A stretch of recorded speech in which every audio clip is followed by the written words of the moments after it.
कलयुग में भगवान श्री कृष्ण के श्री कल की अवतार को लेकर न केवल श्रद्धालुओं में धार्मिक आस्था है, बल्कि देश की सीमाओं पर डटे जवानों में भी जबरदस्त उत्साह है।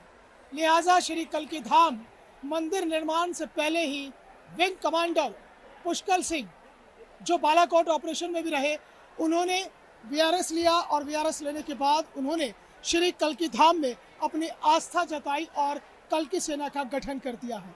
सीधा बात करते हैं विंग कमांडर पुष्कर सिंह जी से। पुष्कर जी, देश की सीमाओं की सुरक्षा आपने हवा के जरिए की है, यानी एयरफोर्स के जरिए की है। अब श्री कल की महाराज में आपकी आस्था जगी है और आपने कल की सेना बना दी। कल की सेना किस तरह से काम करेगी, कितने लोग होंगे और किस तरह से आप इसको पूरी तरह से प्रोसेस में लाएंगे? देखिए, कल की सेना एक ऐसा संगठन है जो आज़ाद हिंद फौज के बाद एक पहला बना ऐसा संगठन है जो पूरी तरह फौज के पैटर्न में बना है। और हमारे साथ जो हमारे कमांडर्स हैं, retired police officers, retired army के पर्सनल और सिविलियन देशभक्त जाबाज जनता जो अपने देश और धर्म की रक्षा करना चाहती है, कल को किसी इवेंचुअलिटी में, किसी गृह युद्ध की स्थिति में, देश की आंतरिक या बाहरी सुरक्षा की स्थिति में, वो हमारे देश की सेनाओं से और पुलिस से कंधा मिला करके दुश्मन का जो सामना करना चाहते हैं लोग, वो इसमें शामिल हो रहे हैं। और हमारे काडर में एक गांव के रेंजर से लेकर के district commander, city commander, state commander, zone commander सारे हैं। हम उनको 4 लेवल की ट्रेनिंग देते हैं, जिससे कि ट्रेनिंग लेवल 1 के बाद वो इस लायक हो जाते हैं कि अपने और अपने परिवार की रक्षा कर सके। और लेवल 4 की ट्रेनिंग एकदम वैसे होती है जैसे कमांडो की होती है।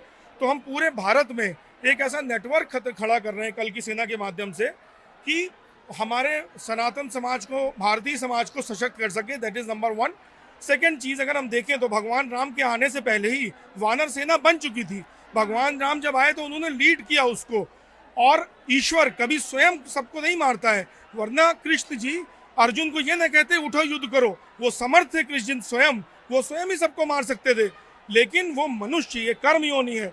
इसलिए हमने कल की सेना तैयार की है कि जब भी भगवान कल की आएंगे तो एक बनी बनाई सेना under his leadership should be able to take on the task of removing the evil from the world. और जब तक भगवान कल के नहीं आते, हम इस भारत देश के दुश्मनों से, भारत देश के अंदर पनप रही बुराइयों से, समाज में रह रही बुराइयों से और समाज कार्य जैसे बुजुर्गों की सेवा करना, वृक्ष लगाना, हम अपनी सेना का प्रयोग पूरी तरह से उसके लिए करेंगे। जाहिर तौर पर कल की सेना जो है वो सामाजिक सरोकार को भी लेकर आगे बढ़ेगी। मैं एक चीज़ आपको दिखाना चाहता हूँ कि जो कल की सेना से जुड़े हुए लोग हैं, उनके यूनिफॉर्म पर एक स्लोगन है, एक संदेश है, सी यू इन हेल। और उस पर एक पिक्चर है कि सिगरेट पीते हुए व्यक्ति की पिक्चर है, यानी कि सीधा संदेश ये है कि अगर आप सिगरेट पिएंगे तो आप सीधा नरक में जाएंगे।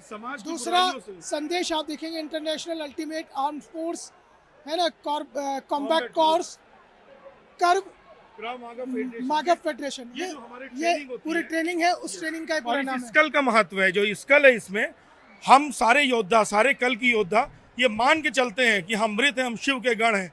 तो हमें अपनी जान की अब परवाह नहीं है, हमें सिर्फ अपना मिशन, टास्क, ऑब्जेक्टिव देखना है। चाहे वो ऑब्जेक्टिव, जैसे हम आपको बताएं कि हमने अभी पिछले कुछ समय, पत्रकार आप कम्युनिटी से हैं, हमने कुछ पत्रकारों को भी इवैक्यूएट किया, वो कहीं फंसे हुए थे। चाहे वो बच्चों की रक्षा हो, महिलाओं की रक्षा हो, बुजुर्गों को की रक्षा हो या इस देश की रक्षा हो, कल की सेना भारत के शासन, प्रशासन, सरकार, पुलिस, सेना के साथ मिल करके, उनके हाथ से हाथ, कंधे से कंधा मिला करके देश की सेवा करेगा। ये कोई पॉलिटिकल ऑर्गेनाइजेशन नहीं है, ये धरना प्रदर्शन करने वाली ऑर्गेनाइजेशन नहीं है। हम मिशन ओरिएंटेड काम करते हैं, जिससे कि हमारी सरकार को, हमारी सेना को, पुलिस को बल मिले, हमारे नागरिकों को हमसे सुरक्षा मिले।